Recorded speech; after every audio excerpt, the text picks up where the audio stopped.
नमस्कार, मी पंजाब डक. आज आहे 18 ऑगस्ट 2025. आज आहे 18 ऑगस्ट, 19 आणि 20 दरम्यान आणखीन 3 दिवस राज्यात जोरदार पाऊस पडणार आहे.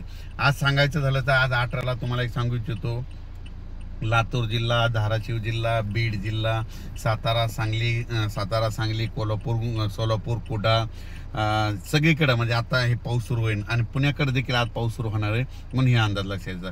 त्याच्यानंतर आता हे पाऊस सांगायचं झालं तर राज्यात सगळीकडे सुरू आहे, पण तुम्हाला सांगतो जास्त आता कुठं पडेल. आता जास्त पडेल आज संभाजीनगर जिल्ह्यामध्ये, त्याच्यानंतर जळगाव जिल्ह्यामध्ये, नंदुरबार जिल्ह्यामध्ये, धुळे जिल्ह्यामध्ये, नाशिककडं खूप पडणार आहे. त्याच्यानंतर नांदेड, हिंगोलीकडे देखील आज म्हणजे आता सध्या पाऊस आणि रात्री पडलेला देखील असं, म्हणून हे लक्षात येतं.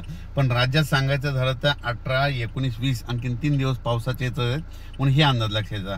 आजचा मात्र जरा जोराचा पाऊस पडणार आहे, रात्री आणखीन याची स्पीड वाढणार आहे म्हणून हे लक्षात येतं. दुपारनंतर एकदा पाऊस आणखीन परत काय होईल, थोडं एकदा ऊन पडेल आणि पुन्हा रात्रीच्या परत पावसाचं आगमन होईल म्हणून हे अंदाज लक्षात येतं. शेतकऱ्यासाठी आनंदाची बातमी, 21 ऑगस्ट पासून 21 ऑगस्ट, 22, 23, 24, 25 तारखेपर्यंत चांगला पाऊस कमी होणार आहे, पावसाचा जोर ओसरणार आहे, सूर्यदर्शन देखील होणार आहे, पोळ्याला देखील सूर्यदर्शन होणार आहे. फक्त काय असं आहे तुम्हाला एक सांगू इच्छितो, जर 21 तारखेला पाऊस उघडला तर कधी मध्ये काय होतं, ह्या त्या 5-6 दिवसामध्ये स्थानिक वातावरण तयार होऊन काय असतं, पाऊस पडतो म्हणून हे लक्षात घ्यायचं. राज्यामध्ये आणखीन 3 दिवस पाऊस आहे. 18 ऑगस्ट, 19 ऑगस्ट, 20 ऑगस्ट पुण्याला देखील खूप पडणार आहे. मुंबईकरांनी सतर्क करायचं, पुणेकरांनी सतर्क करायचं.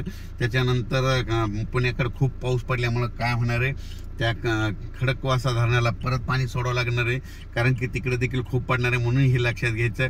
त्याचं पाणी कोल्हापूर तिकडे सांगलीकडे जातं, त्याच्यामुळं त्यांनी देखील सतर्क राहायचं म्हणून हे तुम्हाला सांगतो. मुंबई, पुणे, नाशिक, इगतपुरी, नंदुरबार जिल्हा आणि हे पाऊस झाल्याच्या नंतर तुमचे जर नातेवाईक गुजरातला असेल तर त्यांना देखील कल्पना द्या, तुमच्या इकडे 20, 21, 22च्या दरम्यान तुमच्या इकडे देखील अतिवृष्टी होणार आहे, म्हणजे आपल्या महाराष्ट्रापेक्षा जास्त पडणार आहे पाऊस म्हणून हे लक्षायचं. त्याच्यानंतर आपल्या बाजूला मध्य प्रदेश आहे. मध्य प्रदेशमध्ये म्हणजे अहमदाबाद, गुजरातमधला अहमदाबाद, मध्य प्रदेशातलं खंडवा, इंदोर, त्याच्यानंतर बेतूल ह्या भागात देखील चांगला पाऊस पडणार आहे म्हणून हे अंदाज ह्या 3 दिवसात लक्षात येतं.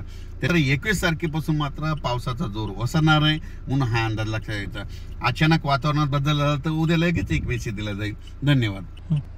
तसेच ज्या ठिकाणी अतिमुसळधार पाऊस पडला, रानं खडून गेलेत, याची काय करायला पाहिजे, तुम्ही काय करायचं, आपले जे तलाठी येतं, ग्रामसेवक येतं आणि तुमच्या भागातले तहसीलदार साहेब त्यांना भेटून काय करायचं, पाहणी करायची. पण तुम्हाला सांगतो, ते जे खडून गेल्याची पाहणी केली, ते जर केल्याच्या नंतर मग ते तुम्हाला थोडीफार मदत भेटेल नसं न भेटेल, पण त्यांना सांगणं गरजेचं आहे. म्हणून माझी विनंती आहे की त्यांना कळविणे गरजेचं आहे आमच्या भागामध्ये खूप पाऊस पडला म्हणून. आणि शासनाला माझी विनंती, पंजाब डकच्या मार्फत मी विनंती करतो शेतकऱ्यामार्फत, की खूप म्हणजे शेतकऱ्याचा हाताशी तोंडाशी आलेला घात म्हणजे निघून गेला, कमीत कमी काहीतरी त्यांना मदत करावी, माझी एक विनंती आहे.